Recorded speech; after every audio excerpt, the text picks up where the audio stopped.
बिहार विधानसभा के शीतकालीन सत्र के चौथे दिन राज्यपाल के अभिभाषण पर सदन में चर्चा हुई। सदन के नेता सीएम नीतीश कुमार सबसे पहले बोलने के लिए सीट से उठे और विस्तार से बिहार सरकार के कार्यों के बारे में बताया। इस दौरान सीएम नीतीश ने केंद्र सरकार की ओर से मिलने वाली मदद के लिए प्रधानमंत्री मोदी की खूब प्रशंसा की। सीएम नीतीश ने बताया कि बिहार के विकास में केंद्र सरकार ने भी कितना बड़ा सहयोग किया है। सीएम ने कहा कि इसके लिए हम प्रधानमंत्री नरेंद्र मोदी को नमन करते हैं। इतना कहने के बाद सीएम नीतीश ने यह भी कहा कि सबको प्रधानमंत्री मोदी को नमन करना चाहिए। हाथ उठाकर सब लोग प्रधानमंत्री को नमन कीजिए। इस दौरान विपक्ष के लोगों ने हाथ नहीं उठाया तो सीएम ने हंसते हुए कहा कि आप लोग काहे नहीं करते हैं, आप लोग भी प्रधानमंत्री को नमन करिए। सीएम ने इतना कहते ही आरजेडी की तरफ से भाई वीरेंद्र ने आपत्ति जताई, जिसके बाद स्पीकर प्रेम कुमार ने उन्हें बैठे बैठे नहीं बोलने को कहा और सबको शांत कराया। बिहार में मखाना बोर्ड एयरपोर्ट की स्थापना, पश्चिमी कोसी नहर के लिए वित्तीय सहायता आदि की घोषणा की गई है। और फिर वर्ष 2018 में देश के कुछ राज्यों में खेलो इंडिया यूथ गेम्स का आयोजन हुआ था। अब इस वर्ष खेलो इंडिया यूथ गेम्स का आयोजन बिहार में हुआ है, जो गौरव की बात है। इन सब के लिए आदरणीय प्रधानमंत्री श्री नरेंद्र मोदी जी का हम नमन करते हैं। सब करिए ना नमन, एक बार हाथ उठा के बढ़ाइए। तो सब काम किए, सब कुछ कर रहे हैं। आप लोग काहे नहीं करते हैं? आप लोग भी करिए, सबके लिए काम कर रहे हो सब तरह से, तो इसीलिए हम आपको कह रहे हैं। और विधानसभा में सीएम नीतीश कुमार ने केंद्र से मिलने वाली मदद के लिए प्रधानमंत्री नरेंद्र मोदी की जमकर तारीफ की और इन योजनाओं के लिए प्रधानमंत्री मोदी को नमन किया, जिसे विपक्ष ने जिस पर पलटवार किया है।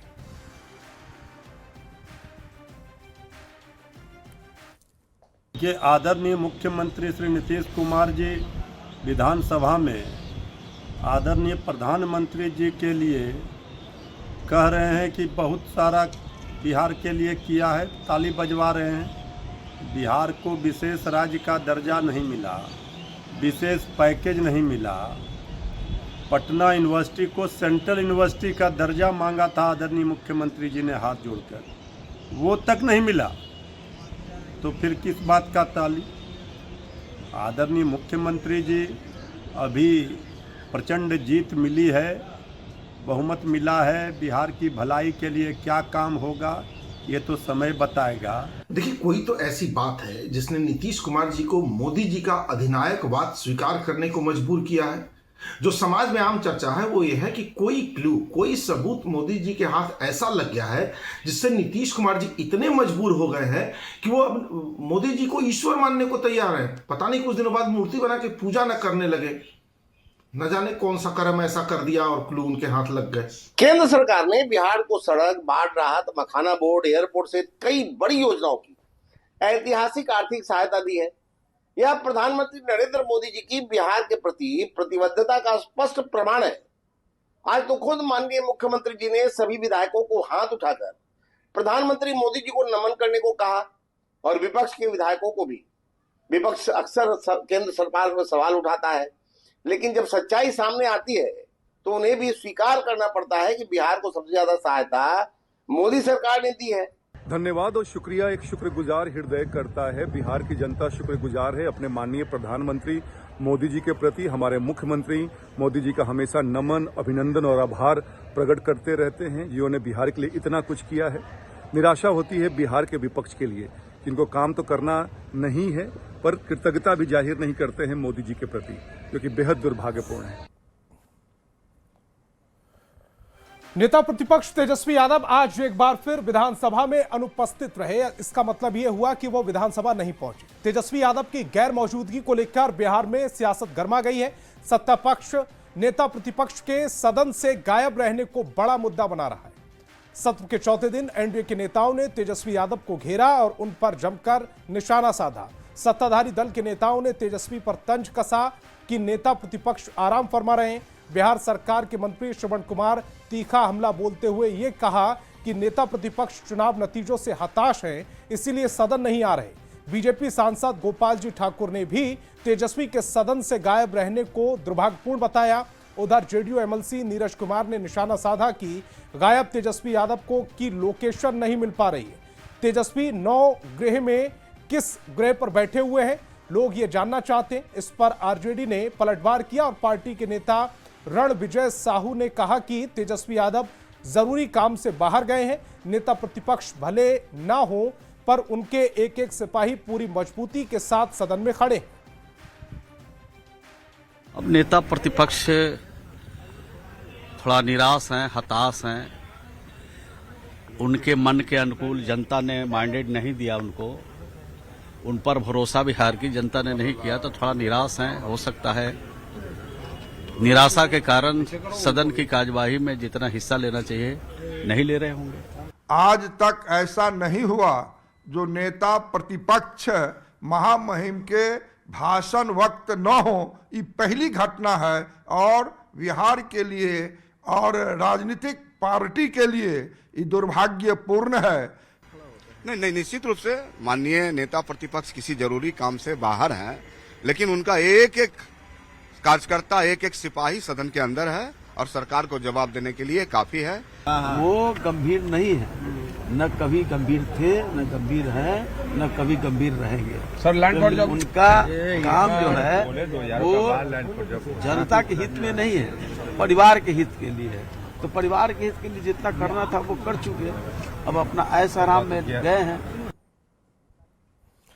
नेता प्रतिपक्ष कहां है, इससे जुड़ी एक बड़ी खबर मिल रही है पटना से। नेता प्रतिपक्ष तेजस्वी यादव यूरोप घूमने निकले हैं। पत्नी और बच्चों के साथ यूरोप घूमने निकल गए हैं। विधानसभा सत्र में 2 दिन से वो शामिल नहीं हुए, राज्यपाल के संबोधन में भी वो शामिल नहीं हुए, वहां नहीं पहुंचे तेजस्वी।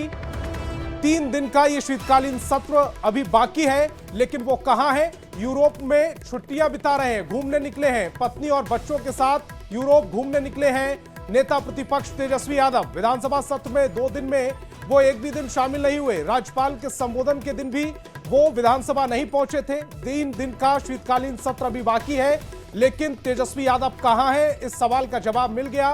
वो यूरोप घूम रहे हैं।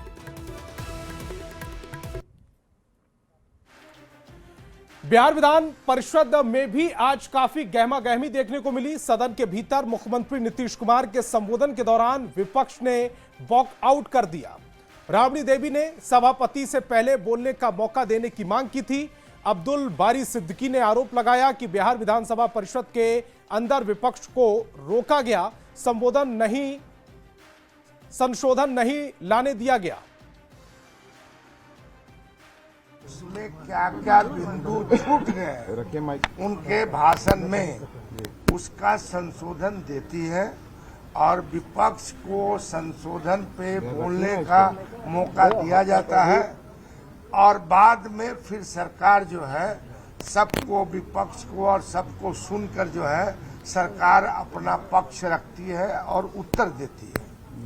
मगर मेरे संसदीय जीवन में ये पहला अवसर है कि साहब विपक्ष को जो है राज्यपाल के अभिभाषण पे अपना अभिमत रखने से रोका गया है। बिहार सरकार के मंत्री संतोष कुमार सुमन ने कहा है कि विपक्ष सुनना नहीं चाहता है, उनका काम सिर्फ विवाद खड़ा करना है। आज हमने देखा कि उनके पास कहने को कुछ नहीं था, इसीलिए वो सदन से बाहर चले गए। सरकार सही से काम कर रही है, जनता ने उन्हें जनादेश दिया है और उनका सम्मान करते हुए हम काम कर रहे हैं। विपक्ष के लोगों को जनता ने नकार दिया। सुनना नहीं चाहता है, कोई बात कहने की होगी तभी तो बोलेंगे।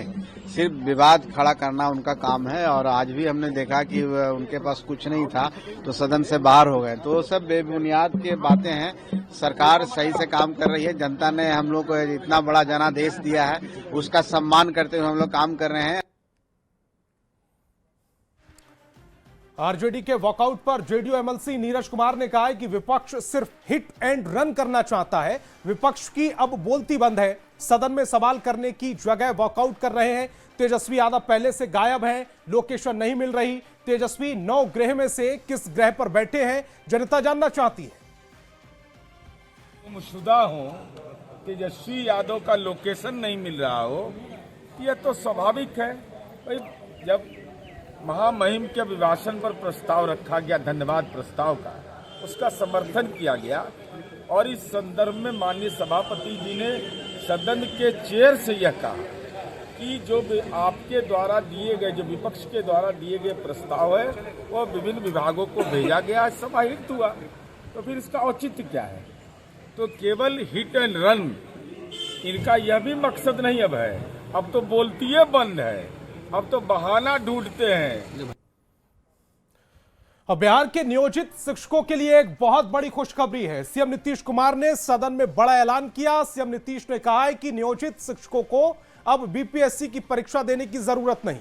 सरकार ने तय किया है कि अब नियोजित शिक्षकों को बीपीएससी की परीक्षा देने की आवश्यकता नहीं पड़ेगी, क्योंकि अब वो एक मामूली परीक्षा देकर सरकारी शिक्षक बन जाएंगे।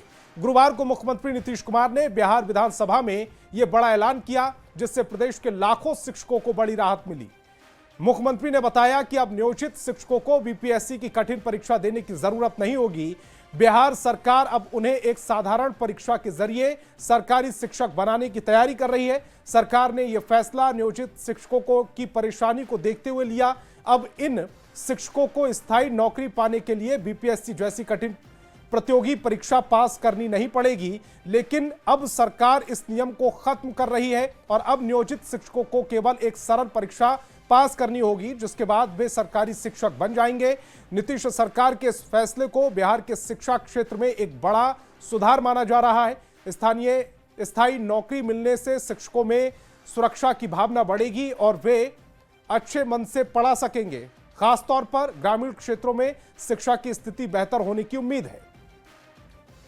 सरकार ने तय किया है कि नियोजित शिक्षकों को बीपीएससी की परीक्षा देने की जरूरत नहीं है और उन्हें मामूली सी परीक्षा लेकर सरकारी शिक्षक बनाया जाए। तो इनके लिए उन्हें 5 मौके तय किए और अब तक 3 परीक्षाओं का आयोजन हो चुका है, जिसमें 2,62,000 नियोजित शिक्षक पास हो गए हैं। अब केवल 77,000 शेष बच गए हैं और उन्हें 2 मौके और दिए जा रहे हैं। अब कुल मिलाकर सरकारी शिक्षकों की संख्या 5,20,000 हो गई है। बिहार विधानसभा में राज्यपाल के अभिभाषण पर सरकार की ओर से जवाब देते हुए गृह मंत्री और बिहार के डिप्टी सीएम सम्राट चौधरी ने बुलडोजर एक्शन को लेकर बड़ी बात कही। सम्राट चौधरी ने सख्त संदेश दिया है कि बिहार में बुलडोजर युद्ध जारी रहेगा, बुलडोजर से सफाई होगी और माफिया पर कार्रवाई होगी। सम्राट ने स्पष्ट किया कि माफिया और भ्रष्टाचारियों से लेकर सार्वजनिक रूप से गाली देने वाले तक इस सरकार में कोई नहीं बचेगा। कानून सबके लिए समान है और राज्य सरकार किसी भी प्रकार की अराजकता को बर्दाश्त करने के मूड में नहीं है। उन्होंने मुख्यमंत्री नीतीश कुमार की प्रशंसा करते हुए कहा कि बिहार में सुशासन की स्थापना नीतीश कुमार ने की।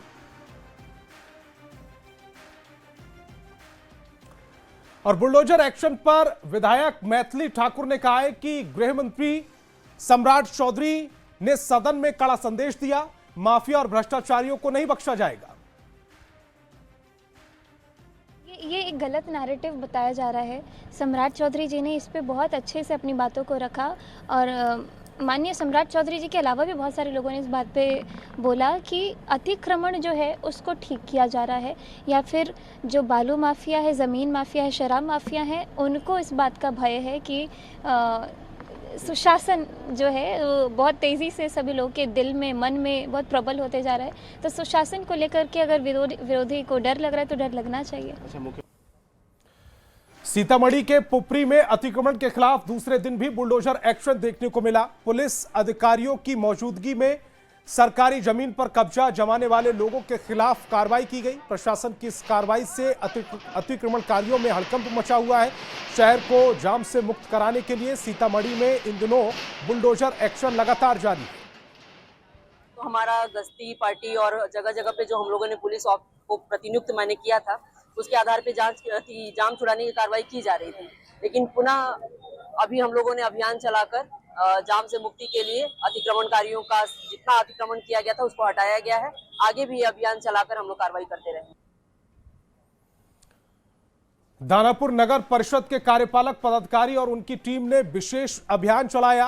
अभियान के दौरान सड़क और फुटपाथ पर किए गए कई अतिक्रमण को हटाया गया। नगर परिषद की टीम ने कार्रवाई करते हुए दुकानों के सामने से बने अवैध निर्माण को हटाया, साथ ही कई लोगों से जुर्माना भी वसूला। ये पटना हाई कोर्ट के डायरेक्शन से नगर परिषद दानापुर क्षेत्रांतर्गत इन्फोर्समेंट ड्राइव चलाया जा रहा है। इसके तहत मुख्य सड़कों खास करके बेली रोड, फिर सगुना से खगौल का जो भी एरिया है और सड़क मुख्य सड़कें हैं, उन पर किसी भी तरह का इन्फोर्समेंट है उसको हम लोग हटा रहे हैं। खास करके बिल्डिंग मटेरियल्स जो है बालू गिट्टी और भी कोई इन्फोर्समेंट है, उसको होर्डिंग्स है, उसको हम लोग हटा रहे हैं और हम लोग फाइन भी कर रहे हैं। अवैध अतिक्रमण के खिलाफ लगातार बुलडोजर वाली कार्रवाई जारी है। मुजफ्फरपुर में भी रोजाना शहरी क्षेत्र के अलग अलग इलाकों में बुलडोजर से अतिक्रमण खाली कराया जा रहा है। मोती झील बाजार में प्रशासन की टीम बुलडोजर लेकर अतिक्रमण हटाने पहुंची। वहीं इस दौरान एक मार्मिक तस्वीर देखने को मिली, जहां एक बेघर परिवार पुल के नीचे रहने को विवश है। ऐसे में जब बुलडोजर उसके पास आया तो उसने उसके आशियाने को नहीं हटाने की गुहार लगाई। दरअसल मोती झील बाजार में पुल के नीचे बीते कई वर्षों से पैर से दिव्यांग गोपाल महतो अपनी बुजुर्ग मां, दिव्यांग पत्नी और 2 बेटी के साथ रहते हैं। गोपाल वहीं एक छोटी सी दुकान चलाकर गुजारा करते हैं। गोपाल के परिवार के सर पर छत नहीं है, वर्षों से पुल के नीचे गुजारा कर रहे हैं। मौके का जायजा लिया न्यूज 18 संवाददाता प्रियांक सौरभ ने। मुजफ्फरपुर में अवैध अतिक्रमण के खिलाफ लगातार बुलडोजर वाली कार्रवाई हो रही है कि जहां दुकानदारों को हटाया गया, वहीं कुछ ऐसे भी लोग हैं जो यहां आवास की तरह रहते हैं, पुल के नीचे किसी तरीके से गुजर बसर करते हैं। कितने वर्षों से रहते हैं? 40 वर्ष पुराना है। क्या करते हैं? तो छोटा कारोबार, खाने पीने का दुकान करते हैं। और रहते यहीं पे? हाँ, यहीं रहते हैं। तो अभी अतिक्रमण हट रहा है तो परेशानी नहीं होगी आप लोग? परेशानी करते हैं सर, विकलांग रहने देता है पानी। घर नहीं है आप लोग? घर नहीं है। किसी से कुछ बोलना हमको तो आप यहीं पे हमेशा रहते हैं? हाँ, हमेशा। अगर हटा देगा प्रशासन तो क्या करेंगे फिर? क्या करेंगे, कहाँ जाएंगे? आप लोग को रखिएगा। तो फिलहाल नगर निगम की टीम ने थोड़ी सी दया तो दिखाई है, लेकिन बड़ा सवाल उठता है कि आखिर ऐसे लोगों के लिए आवास की व्यवस्था क्यों नहीं की जा रही है। मुजफ्फरपुर से न्यूज 18 के लिए प्रियांक सौरभ। बिहार में अतिक्रमणकारियों पर बुलडोजर एक्शन लगातार जारी है। पीले पंजे वाली बुलडोजर अब जमीन माफिया, अतिक्रमण माफियाओं के खिलाफ बड़ी कार्रवाई कर रही है। मोतिहारी के केसरिया गोइची गांव में सरकारी जमीनों पर अतिक्रमण करना महंगा पड़ गया है। जिला प्रशासन की टीम ने बुलडोजर चलाकर अतिक्रमण की जगह को खाली करवाया। जिला प्रशासन की तरफ से पहले नोटिस दी जा रही है और नोटिस का जवाब नहीं मिलने पर उन पर बुलडोजर चलवाकर खाली करवाया जा रहा है। अतिक्रमण हटाओ अभियान के तहत मोतिहारी के पकड़ी दयाल के चोरमा बांकीपुर चौक के आगे पठान टोला में अवैध रूप से बन रहे मकान को अतिक्रमण मुक्त कराया गया। इस कार्रवाई के दौरान अधिकारियों के साथ भारी संख्या में पुलिस बल की तैनाती की गई। मकान को सरकारी जमीन पर अवैध रूप से बनाया जा रहा था, जिसे बुलडोजर चलाकर तोड़ दिया गया। और पटना से बड़ी खबर मिल रही है। पीएमसीएच में जूनियर डॉक्टर की हड़ताल खत्म हो गई है। स्वास्थ्य सचिव लोकेश कुमार सिंह की पहल पर जूनियर डॉक्टरों ने हड़ताल खत्म कर दी। अस्पताल में सभी सेवा बहाल हो गई है। लगातार 2 दिन से जूनियर डॉक्टरों की हड़ताल चल रही थी। मरीज के परिजनों के साथ मारपीट की घटना के बाद से जूनियर डॉक्टरों में काफी नाराजगी देखी गई। जूनियर डॉक्टरों की हड़ताल से स्वास्थ्य व्यवस्था ठप हो गई। मारपीट की घटना के बाद मामले ने तूल पकड़ लिया, जिसकी वजह से ओपीडी और इमरजेंसी सेवा ठप कर दी गई थी। डॉक्टरों ने एकजुटता दिखाते हुए सुरक्षा की मांग की थी, जिसके लिए 6 सदस्यीय कमेटी गठित की गई। अधीक्षक डॉक्टर IS ठाकुर ने समिति का गठन किया। 6 विभाग के HOD सुरक्षा पर रिपोर्ट देंगे।